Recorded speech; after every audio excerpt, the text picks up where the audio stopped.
क्या महाभारत भगवान गणेश जी ने लिखी थी? महाभारत ग्रंथ हिंदू धर्म के सबसे महत्वपूर्ण ग्रंथों में से एक माना जाता है। महाभारत के रचनाकार वेद व्यास माने जाते हैं, लेकिन पौराणिक मान्यताओं के अनुसार इस महाकाव्य को लिखने का कार्य गणेश जी ने किया था। इस कथा में एक ऐसा प्रसंग भी मिलता है जिस कारण गणेश जी एक दंत कहे जाते हैं। तो चलिए जानते हैं इस रोचक तथ्य के बारे में। तो दोस्तों, अगर आप हमारे चैनल पर नए हैं तो चैनल को सब्सक्राइब कर वीडियो को एक लाइक जरूर करें। हिंदू धर्म में भगवान गणेश को विघ्नहर्ता और प्रथम पूज्य देव के रूप में भी जाना जाता है। भगवान गणेश को लेकर कई पौराणिक कथाएं मिलती है, जिसमें से यह एक है कि वेद व्यास द्वारा बोली गई महाभारत को गणेश जी ने लिपिबद्ध किया।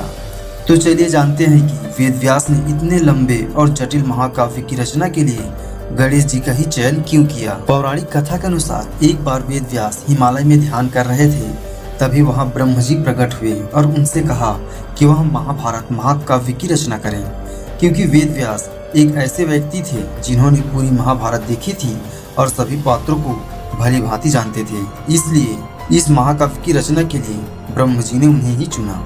तब वेद व्यास ने एक ऐसे व्यक्ति की तलाश शुरू की जो महाकाव्य जैसे जटिल महाकाव्य की स्रोत लेख कर सके। इसके समाधान के लिए वेद व्यास ब्रह्म जी के पास गए।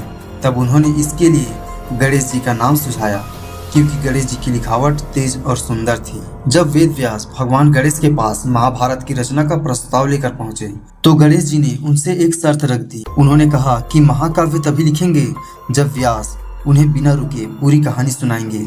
अगर वहां बीच में रुक गए तो गणेश जी लिखना बंद कर देंगे। व्यास जी ने भगवान गणेश की यह शर्त मान ली। इस पर वेद व्यास की भी गणेश जी के सामने शर्त रखी कि वह वाक्य या श्लोक को पूरी तरह से समझने के बाद ही लिखेंगे।